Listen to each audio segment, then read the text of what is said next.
Welcome, everybody, to the Arch City Poker Podcast. We are in episode 16. My name is Tony, alongside Nick. Nick, how are we doing today? Doing great. Looking forward to continuing our discussion from last week's episode on bet sizing. That's right. If you did not catch last week's episode, we covered bet sizing. We covered a lot of leaks that live low stakes players have. And if you missed that, go on and check out our YouTube channel that you're on right now and take a look at the week back. I think the title of the episode was called Bet Sizing. Today, we're going to be continuing that conversation. Bet sizing is such a large topic that we didn't actually get an opportunity to cover all the topics that we think are important when we're talking about bet sizing. It is one of the most core fundamentals in the game, and in my opinion, it is where one of the largest leaks that live low stakes players have. And honestly, I see 2-5, 5-10 players have the same leaks when it comes to bet sizing. They know what hands they're supposed to play and how to 3-bet and how to 4-bet, but their sizings are all over the place. So if you're brand new to the channel, go on and head on over to archcitypoker.com. We have tons of No Limit Texas Hold'em and Pot Limit Omaha content for you to consume. If you become a member, you're going to gain access to our platform, our custom-built learning management system. Within that platform, you're going to have tons of videos that you can save, rewatch, only members have access to.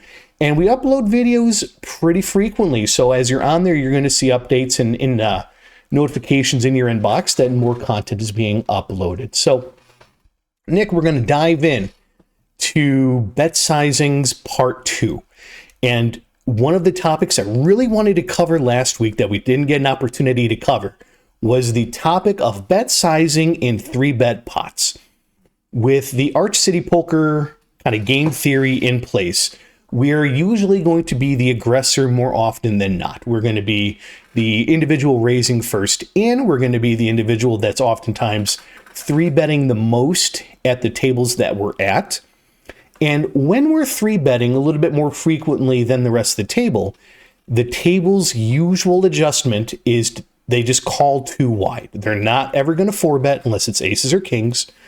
And they're just going to start cold calling 3-bets with, basically any pocket pair from ace queen, ace king, all the way down to, I've seen queens be called as 3-bets.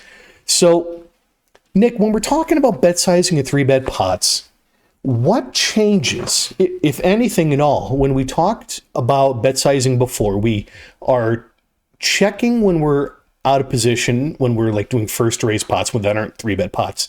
And we're usually betting on in position boards more often than not. Do any of those types of things change when we're talking about 3-bet pots? Sure. This is all going back to, this is why it's important, if you guys haven't watched episode 15 yet, in part 1, if you will, that you go back and watch that, because a lot of that kind of sets up for like a better understanding of this continuation, or this part 2, if you will. And the biggest thing with 3-bet pots is that you typically are just going to have a lower stacked pot ratio. We talked about stack depth quite a bit in the last podcast episode, where everything's going to shift to like a smaller sizing, typically speaking, like starting out on the flop and, leaving enough wiggle room for, if you decide it's a 2-street game, you have enough room to get it all in comfortably on the turn. Or if you have a situation where maybe you guys are a little deeper and you can stretch it across 3 streets. But typically speaking, yeah, Tony, like 3-bet pots are going to result in lower SPR situations. The other common one, though, also is, honestly, if you're playing, let's say like a 1-3 game and the typical buy-in is just $300 or 100 bigs, or if you're playing a 2-5 game and a lot of the guys are buying in for just 500, if you're playing 100 big blind poker with the typical size that's used for a pre-flop raise, then you're going to have a lot of lower SPR situations, even in single raise pots. And so your sizing starting out, like we talked in the last episode about, like on the flop, let's say we have good reason to bet in position with range on a dynamic board. We're betting somewhere around 40 to 50% pot.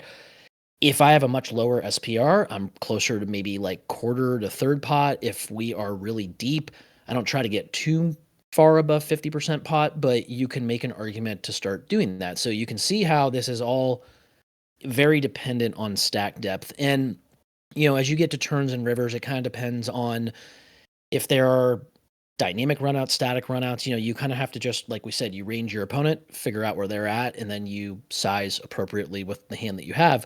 But yeah, 3-bet pots. I mean, theoretically, things will change a little just based on the ranges being narrower. But in reality and in practice, guys, in the live low stakes settings, it's the only thing that really changes for us is that we do need to make sure that we size appropriately post flop to leave ourselves enough room to navigate over multiple streets if need be.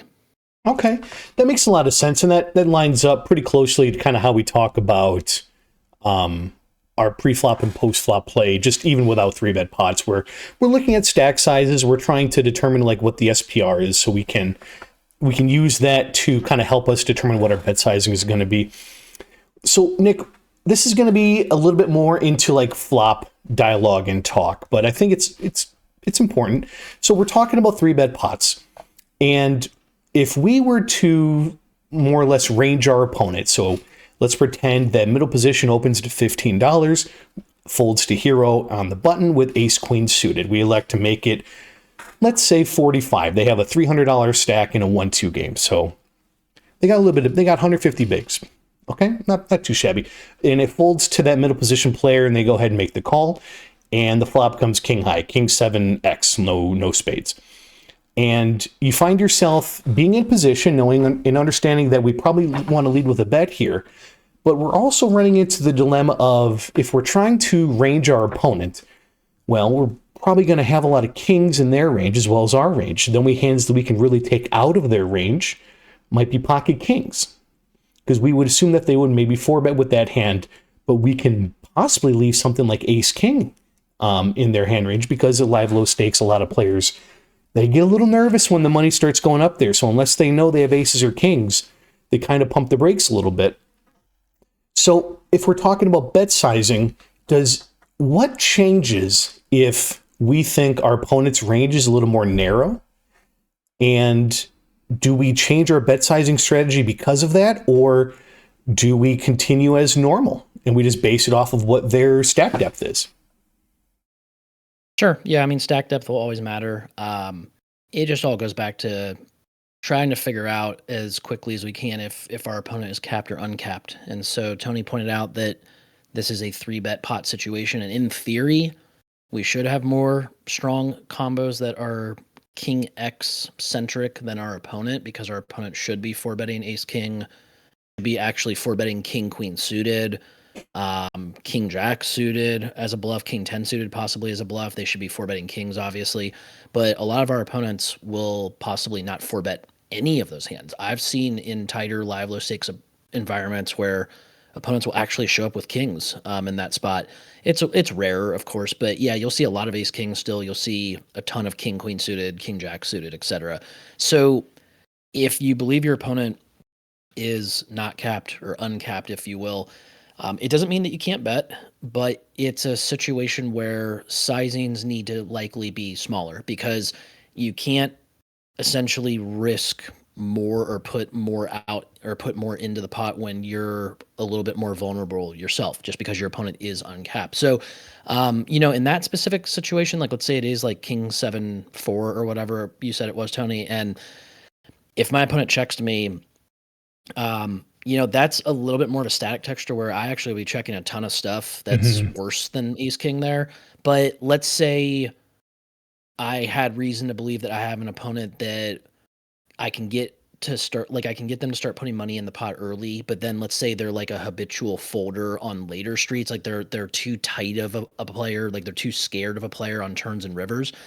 It's not the worst situation to start bluffing with hands like queen jack suited, for example, but you would start really small. We go back to question 1, and we go back to part 1 of bet sizing podcast episodes here, where I might start with like quarter pot or less than that. And because it's more of a static texture in this specific scenario, guys, your opponent has the ability to still have some traps and some slow plays, but you probably can discount a few of the better combos, especially if you guys are a little bit deeper in this 3-bet pot situation, because they might want to get more money and they want to get greedier with hands like ace king or pocket kings, if you will. But if it's somebody that is going to have, like Tony mentioned, like it's not that they can have King X in the range, but they have a ton of under pocket pairs that make up the majority of their range, actually. They'll have a lot of Ace Queen on that board. They'll have some Ace Jack, Ace 10 suited, but they'll have a lot of pocket pairs. And so what will end up happening is, let's say you do decide to bet, and I'm not saying this is necessarily the best starting out point, but let's say you do decide to bet because you think you do have an opponent that overfolds turn and or river to barrels, right? It's good to get them to actually put money in the pot on the flop early on, even if you think they might have like a King Jack or King 10 suited, because your plan is to get them like to get value out of not necessarily the top of their range, but get value out of hands like pocket jacks, pocket nines, if you will, that will fold on later streets. So you can have that plan in place, but you would start smaller because stack depth is obviously something we want to pay very much attention to. It is a 3-bet pot, so we do have a little bit of a lower SPR, even if we started with 150 bigs, guys. But yeah, I would say I would start with a lot of checks in that situation. Now, if we want to flip it on its head and say it's more of a dynamic scenario where we have, let's say, you could still have a king high board be dynamic. Let's say something like King Jack 8 two-tone, so like King of Spades, Jack of Spades, 8 of clubs. You have a lot of cards that bring in nut-changing turns, dynamic turns, if you will. You have the flush completing turns, the straight completing turns. You have better two pairs, etc. So that would be a situation where you still could bet, but again, keep in mind stack depth. And your opponent on that kind of board is going to actually be much more straightforward, much more truthful, guys, especially in 3-bet pots. And so that's what that first initial bet is designed to do, is to get them. You can range them. You can still get value out of different parts of their range that you can fold later. But yeah, I mean, it's, if you believe your opponent is not capped, if you think they can have really strong combos, like top of range combos, then it doesn't mean you can't bet. You might have to bet less frequently, perhaps, but you would just go smaller. And that would go even taking it a step further, like the turn, guys. Like if I bet on a dynamic flop and then there is a turn that comes in that I think is one that makes my opponent now possibly uncapped, like maybe they just called flop and I thought they were capped, but then the turn changes things and now they might be uncapped again, but I still have a hand that wants to bet for value. It might be a situation where I might keep my sizing a little smaller and I still get value. I still figure out where my opponent is. And you kind of like delay the whole flop to turn situation to essentially turn to river. Because then if they just called turn again, then you have a really good idea that they probably now are capped again. And as long as the river isn't another dynamic changing card, that's when, if checked to, you have a situation where you can decide for a super large value bet if you are value betting, or maybe you have a situation where you need to bluff somebody off the range if they are capped. But yeah, biggest thing is just figure out if they're capped or uncapped. And then like that's the simplest way I can put it as far as like determining if you can go larger or smaller with your sizings. Yeah, I mean, that's a lot of great information. I think that a lot of players have a lot of difficulty navigating 3-bet pots. And I know you and I were talking very briefly, like even before this podcast, and I'm like, well, you and I are 3-betting at probably live low stakes, I'd say roughly the same types of hands more often than not. Maybe some adjustments here or there. But because there's just not very many opponents in these live low stakes games, 3-betting or 4-betting King 4 suited, that kind of stuff you can do it, but it has to be a very specific villain. So it's more often than not, we're sticking to things that are like suited Broadway cards or your ace kings, your ace queens, your basic stuff that I think a lot of people are probably doing as well. But when you 3-bet that hand and they're calling wide, like there are differences between you and I post flop that maybe just make you a formidable play, a little bit more of a formidable player than myself, just because you having the understanding of when I'm supposed to be betting, when I'm supposed to be checking, what types of hands should I be checking. The Arch City Poker bread and butter is going to be 3-betting instead of just calling people's opens. So if we're going to be placed in those positions, I think it's just fantastic to really utilize a lot of the key points that you talked about, such as like making sure, and we talked about it last episode, but understanding SPR, your stack to pot ratio, your understanding their stack depth, it all influences what we should or shouldn't be doing. So I think you nailed it right on the head. The next topic, I mean, it rolls right into itself. It's basically what we already talked about, which is going to be how should stack depth influence what our bet sizing is going to be. And I think I see that as a pretty big leak for a lot of people. They will have a standard open size in live low stakes. At 1-2, it might be $15. 1-3, it might be 20. 2-5, probably still closer to 20, 25. And then they might get heads up, and there might be $50 in the middle. There might be $30 in the middle. And their kind of go-to flop bet size is like half pot. That's like the bread and butter strategy for like, you don't know what to do, half pot. It's not too much, it's not too little. It's like, Goldilocks, right? Just right. So when we're looking at somebody's stack depth, and you mentioned it a little bit when you're determining, like, in a 3-bet pot, your SPR is much lower, so we don't really need to be sizing up. We can really be sizing down. But if you're trying to tell and explain this to a 1-2 or a 1-3 player who maybe hasn't really been that observant, what are just some of the key takeaways that somebody can use by looking at their opponent's stack and just kind of helping them plan out a hand for how they want to engage? Yeah, I mean, I think luckily we have kind of a system in place where you don't have to do a ton of thinking early on, as far as if like you're playing 100 big blind poker, then it's very likely that you probably should start with smaller sizings on the flop. Now, if you have a situation where the board is more static, or you have reason to bet larger, and you're setting up like a 2-street game where, like, let's say you were to bet really large and flop, how much money, once your bet and your opponent's call goes into the pot, is now going to be effectively left on the turn? Like, is it going to be $100 pot and somebody has like $120 left? Because what will end up happening, Tony, is like you mentioned before the question, is then let's say there's 100 in that pot and somebody's like, well, 50 seems like a good in the box number, right? And they'll bet 50, and then somebody calls. Now we have a $200 pot with $70 left in the stack and no plan in place, whether they were value betting or getting ready to bluff.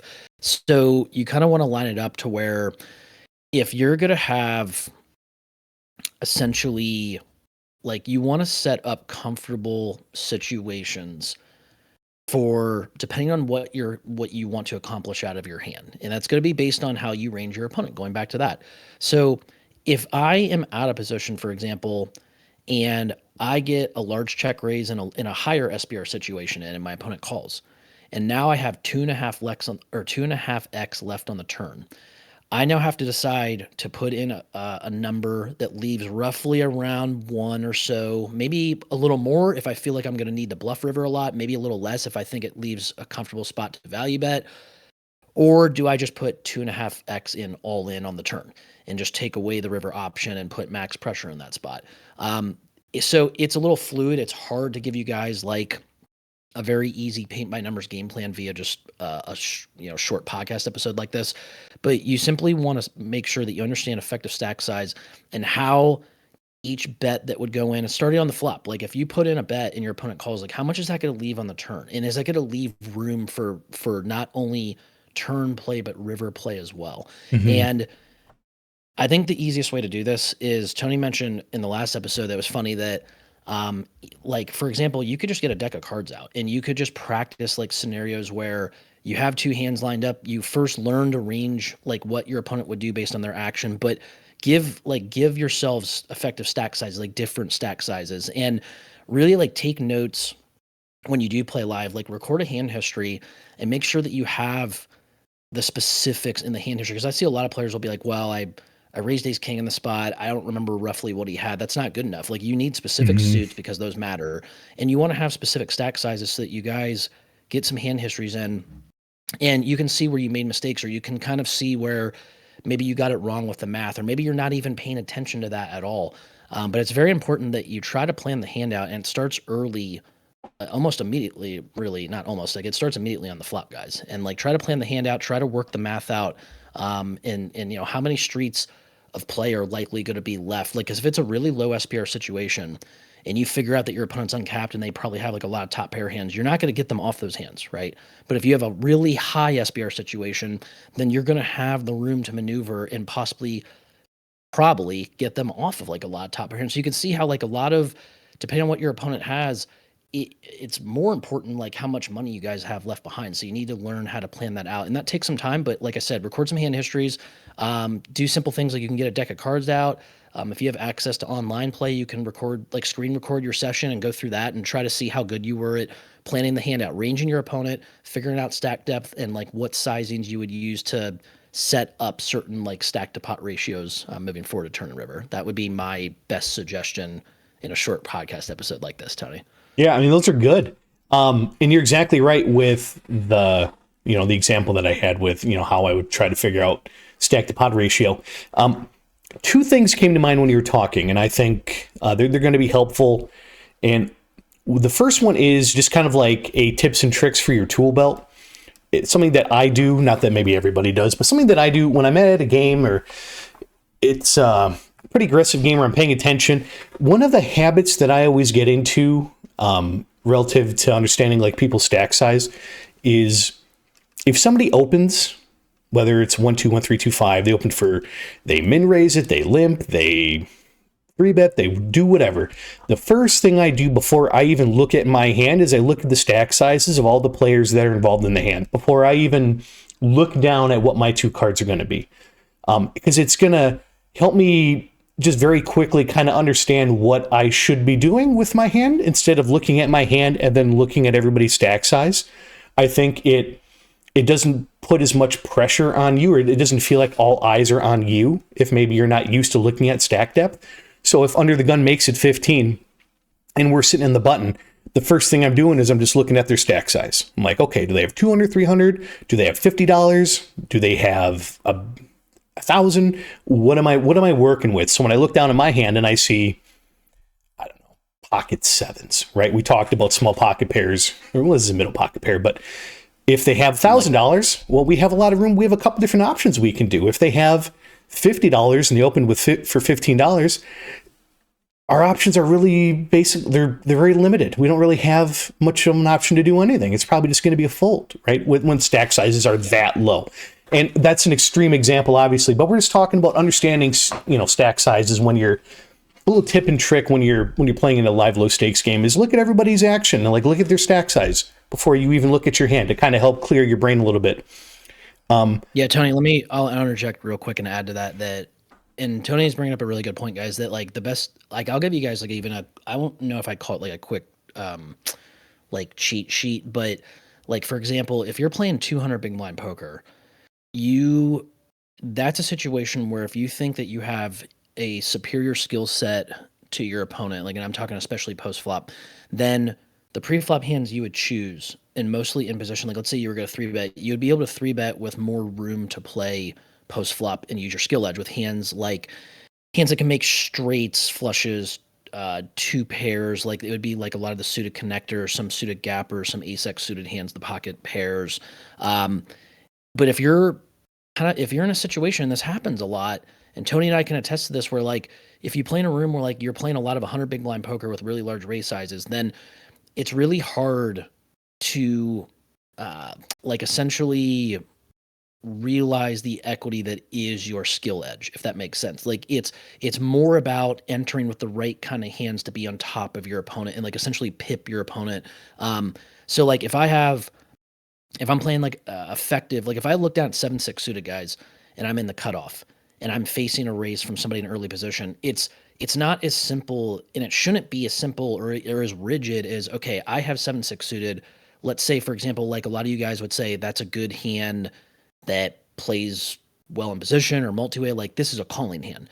It's not as simple as that. And then like if you're more of an aggressive player, or you see guys, if you watch streams or high stakes poker and you're like, oh, I see guys like 3-betting suited connectors, squeezing suited connectors.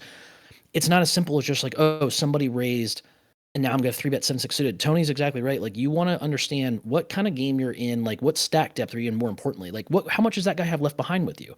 If you have 800 in front of you, but that opponent only has $240, then, and he makes it $15 in a 1-3 game, there's an incredibly strong argument to just folding. I can see call being argued, but you cannot 3-bet that hand because let's say you make it 50 and he calls. now you have an SPR of 2 or less with a 7 high. Like, you have to, like, it's going to be almost impossible to blow your opponent off of a lot of his range at that point, no matter what the board is. So, but if I take away 7-6 suited there, and now it's about pipping him. So let's say I have ace 10 offsuit. Guys, I'm just folding. I think Tony would fold too. But if I have ace queen, if I have king queen suited, if I have pocket nines, like, these are hands that I can be on top of my opponent with. And so I would 3-bet those hands, because now in that really low SPR situation, those hands, those one pair hands, those big Broadway cards and the big pairs that make for one pair hands, we can play for stacks with one pair. When we're playing 100 big blind poker, those are the kind of hands we want. Now, if I flip the script real quick, and my opponent has $800 also, so now we're well north of 200 big blinds, then it's not that I can't play the king queen or maybe the ace 10 or whatever, like the big card hands, but I would rather, instead of queen jack offsuit or king queen offsuit, I'd much rather have 7-6 suit in that spot. And yeah, you could call, but why not 3-bet? And you're playing now a situation where you can use your skill edge in position with a high SPR scenario. And that's what we're trying to teach you guys, is that stack depth is one of the most overlooked nuances of poker. And it is so incredibly overlooked by live low stakes players that's where the vast majority of the mistakes that you guys make, it comes from not understanding what situation you're going to end up in starting on the flop when you make decisions pre-flop. I had a player to my direct left today. Tony knows this because he actually, one of the rare spots where we were stuck at the same table.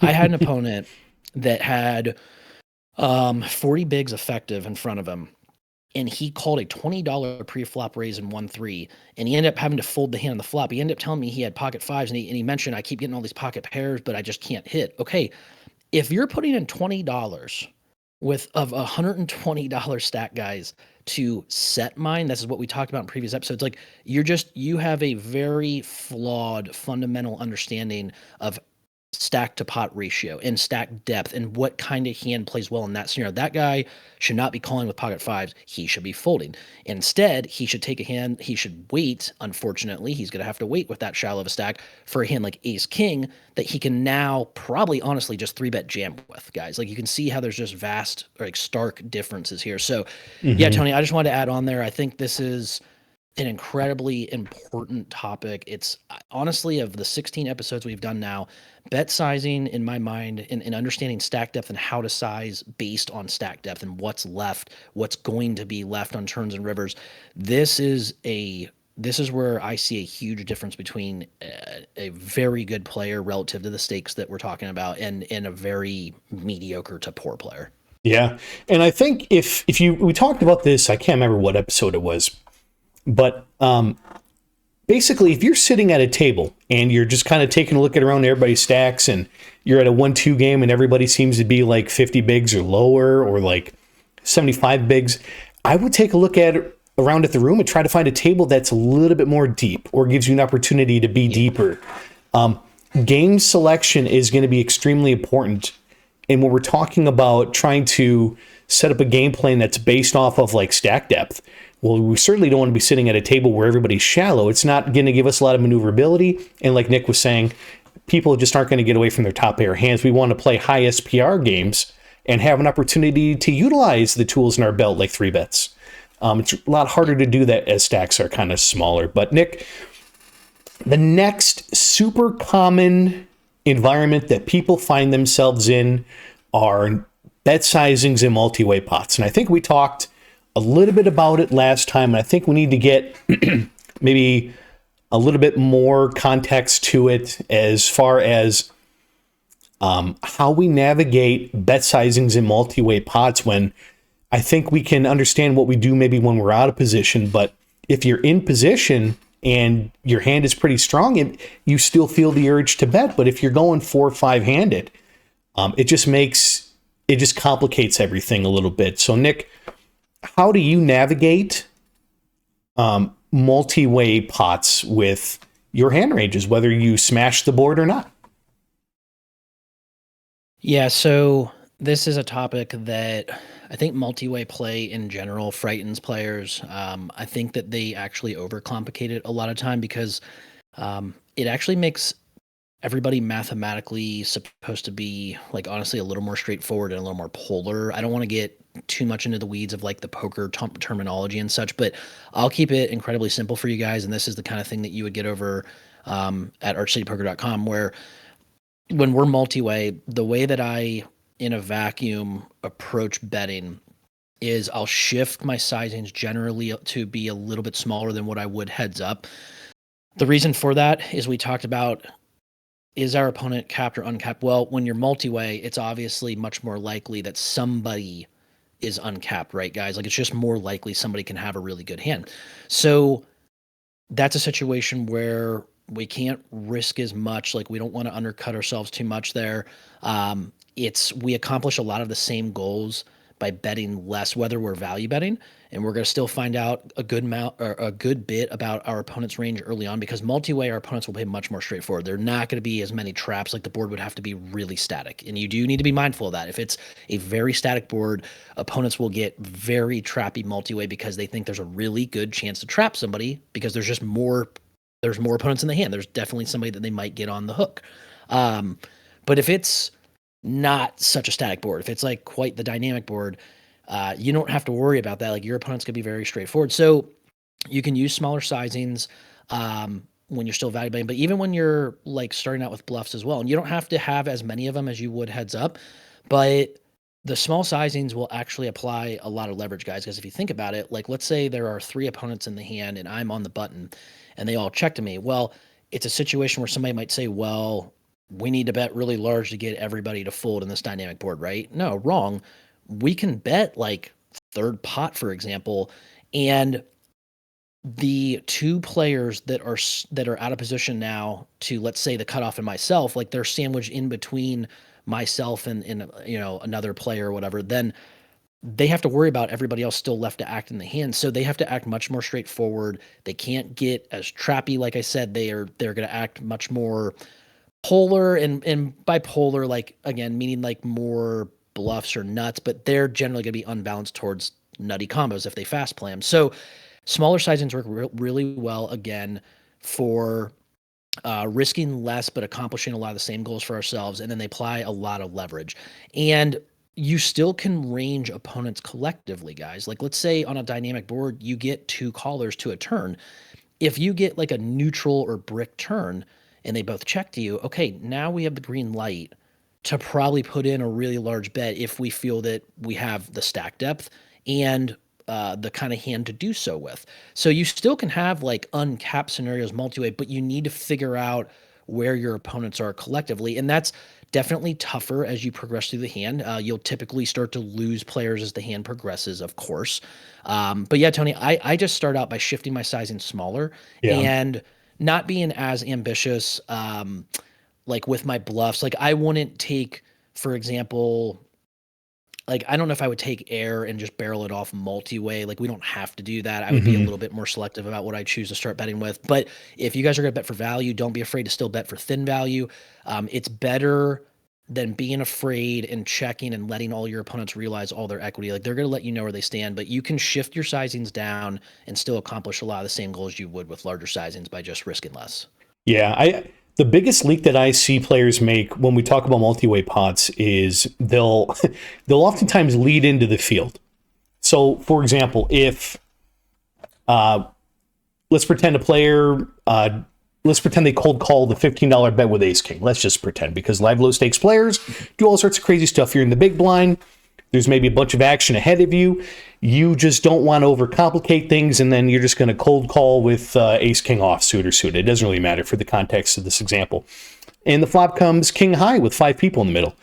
Well, a lot of live low stakes players, they're just going to lead for like pot into like all 4 of those other players. And it's just such a big mistake, because it is the most common thing that I see is just players betting what their hand is versus understanding what action is likely to take place after them and what happened before them. So, and actually, I mean, we don't really talk about bomb pots a lot.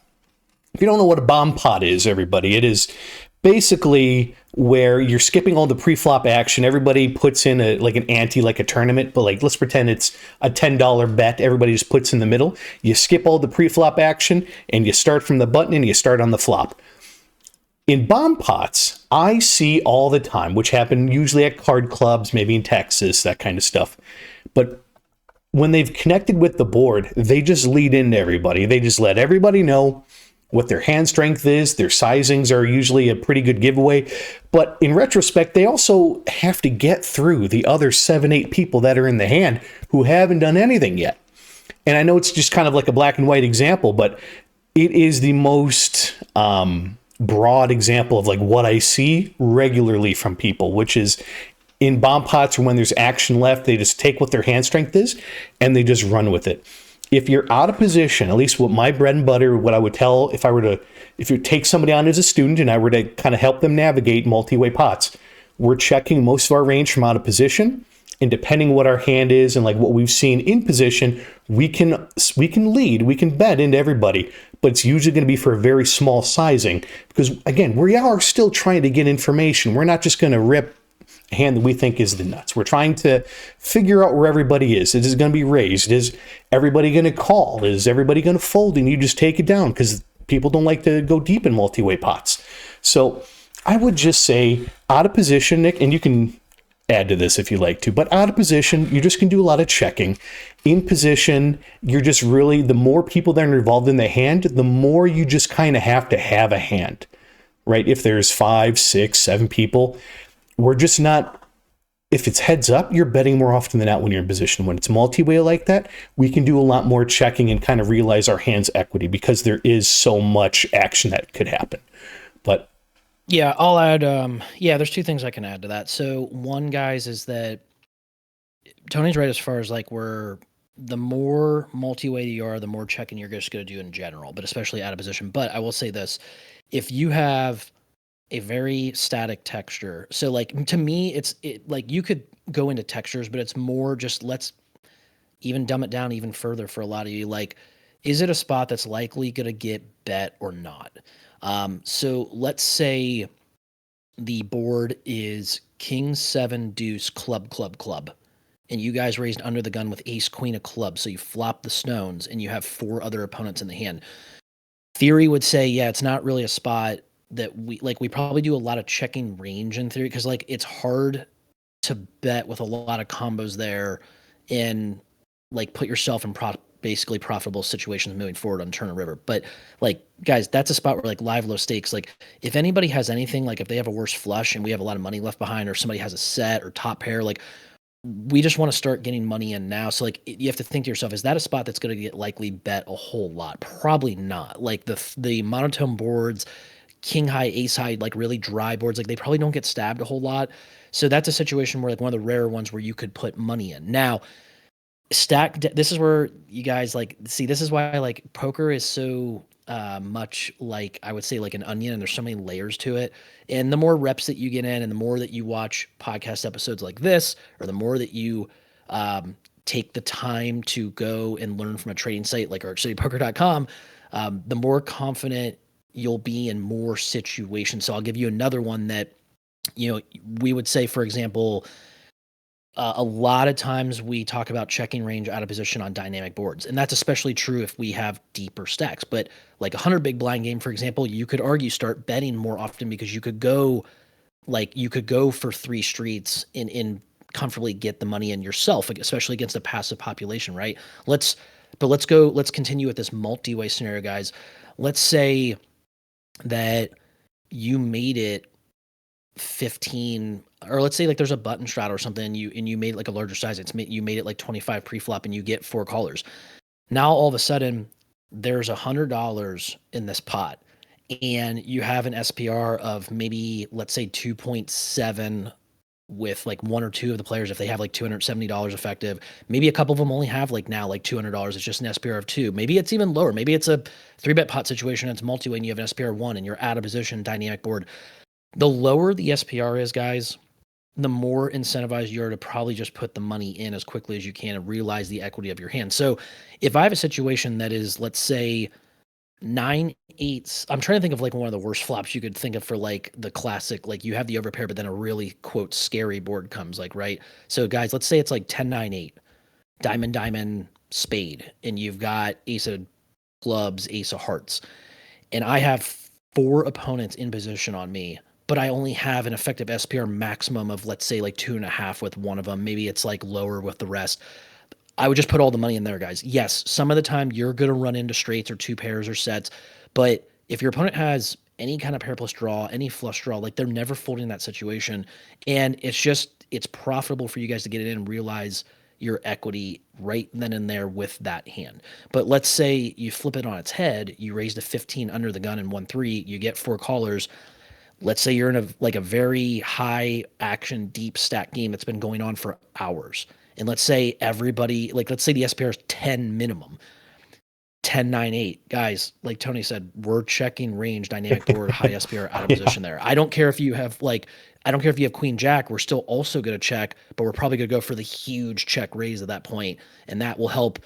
We're not trying to balance the spot, guys, but like that's how you would take care of like making sure that they can't just attack you when you check, when you have aces. So the point I'm making is that you can clearly see that stack depth and whether you're, how multi-way are you, if your head's up, like that's all going to determine how you would move forward a hand. So yes, like in a vacuum, Tony and I would say, if somebody just said blindly, Nick, what do you do on dynamic boards out of position? Guys, I check range probably. That's like my answer in a vacuum. But then I'd be like, but give me more info here. Like what kind of opponent am I looking at? What are we playing 100 big blind poker? Are we playing 40 big blind poker? Are we playing 300 big blind poker? Like that's going to determine if I want to start betting now, how much I want to start betting, or if I want to start checking. So that's where you got to put the pieces of the puzzle together, guys. And you just got to get more reps in. And the more reps that you get ranging your opponent and understanding what stack depth you're at, and it gets easier because you guys will start making less pre-flop mistakes and you'll start putting yourself in a position where it's like, okay, I understand this spot. I have pocket sevens. This player with 40 bigs just made it 7.5x pre-flop. I'm just folding here. I'm not putting myself in this marginal, unprofitable spot now. I'm folding this spot and I'm cleaning that up. So once you guys start becoming more familiar with what's right and wrong in these situations, the more innate everything becomes. Like it's going to become automatic. You're not going to have to like do all this complicated thinking at the table. That's what this podcast is for. Like it's for the training site is for. It's to help you learn how to think.